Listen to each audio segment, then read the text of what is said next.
ห้านขายคำนางมาไล่ห้านขายคำนางมาไล่แขวงสวรรณเขตตั้งอยู่หน้าคิวรถโดยสาร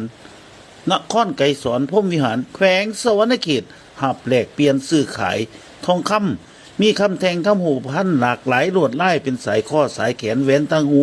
สายเอวนำนักเต็มได้มาตรฐานหับแลกเปลี่ยนซื้อขายหับซื้อขึ้นให้ราคาสูงไปห้านขายคำนางมาไล่ห้านขายคำนางมาไล่มีคำงามๆนอกจากหันพี่น้องที่ไปใช้บริการเพียงท่านไปซื้อสินค้าหับเครื่องแจกแถมยางหลวงหลายและหับคูปองรุ่นโซกทุกเทศกาลแจกรางวัลใหญ่ห้านขายคำนางมาไล่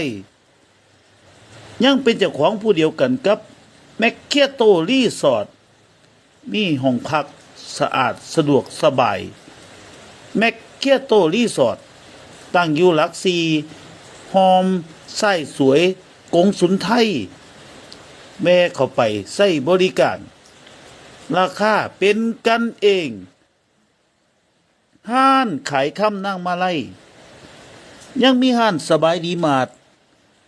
ขายเครื่องกินเครื่องใส่ขายเครื่องกินเครื่องใส่สุยางบัวสิเป็นนมผงแพมเพิร์ดซอสซิ่วน้ำปูน้ำปลาขนมนมเนยเครื่องอยากเครื่องกินมีสุยางห้านขายคำนั่งมาไล่แมคเคียโตเดอคอฟฟี่สบายดีมากสะดวกเวลาขายสบายเวลาซื้อนะเจ้า